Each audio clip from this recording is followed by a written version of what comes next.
Question बहुत खूबसूरत है और सिर्फ कंडक्शन बैंड और वैलेंस बैंड की बात नहीं करता है। आप जो एटॉमिक स्ट्रक्चर है और उसके बाद जो बॉन्डिंग हो रहा है सिलिकॉन सिलिकॉन में स्पेशली, आप ऐसे तो ये जो बैंड है ये किसी के लिए भी आप डिफाइन करते हैं, लेकिन आप जब सेमीकंडक्टर पढ़ रहे हो तो बार बार सिलिकॉन को इमेजिन करें आप। एनीवेज, जो कोवैलेंट बॉन्ड्स बन रहा है, कोवैलेंट बॉन्ड बन रहा है, तो जितना पास में आएगा एटम्स उतना ज़्यादा ओवरलैपिंग होगा।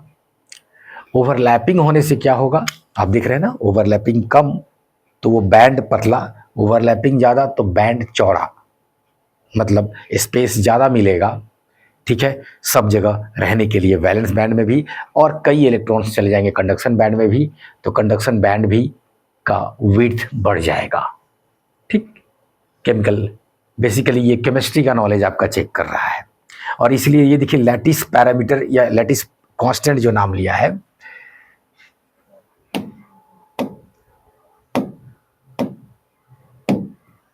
लैटिस कांस्टेंट, जिसको दूसरा नाम लैटिस पैरामीटर भी कहते हैं, ये सिंपल आपको समझना है कि ये क्या है। तो ये इंटर एटॉमिक डिस्टेंस है, इंटर एटॉमिक डिस्टेंस है। तो इसलिए अगर लैटिस कांस्टेंट घटा तो इंटर एटॉमिक डिस्टेंस घटेगा, और उसकी वजह से ज़्यादा एटम्स क्लोज आएंगे तो ज़्यादा उनके ऑर्बिटल्स का ओवरलैपिंग होगा। ओवरलैपिंग होने से बैंड में कई जगह मौका मिलेगा वैलेंस इलेक्ट्रॉन्स को रहने के लिए भी, और जो कंडक्शन बैंड में चले जाएंगे उनका भी क्षेत्र बढ़ जाएगा और उनके अंदर संख्या तो बढ़ेगी ही कंडक्शन बैंड में। एनीवेज, संख्या की बात बाद में, पहले ये देखिए कि चौड़ा हो जाने से क्या हो रहा है, तो वहीं से आंसर पे पहुंच जाएंगे आप। सबसे पहले कि ये जो चौड़ाई है, विड्थ पूछ रहा है ये, ठीक, संख्या का ज़्यादा आपसे कुछ पूछ नहीं रहा है, क्योंकि कंडक्टिविटी की बात ये कुछ किया ही नहीं है। ये बस कह रहा है बताइए इस सबका जो चौड़ाई है कि क्या हाल होगा, और एनर्जी गैप जो है उसका क्या हाल है, मतलब ये गैप की चौड़ाई। एनीवेज, ये और ये दोनों बढ़ेगा, ये क्लियर हो गया आपका, ईवी और ईसी, ठीक है ना, ईवी और ईसी बढ़ेगा। ठीक, लेकिन अब जरा देखिए क्या होगा, इसकी चौड़ाई बढ़ेगी तो इसका लोअर साइड नीचे आएगा,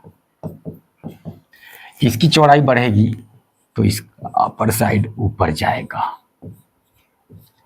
तो ये जो गैप था वो कम हो जाएगा, गैप था वो कम हो जाएगा। तो ये बढ़ेगा लेकिन ये कम होगा। बहुत खूबसूरत क्वेश्चन AIEEE में पूछा गया, 2006 का क्वेश्चन है।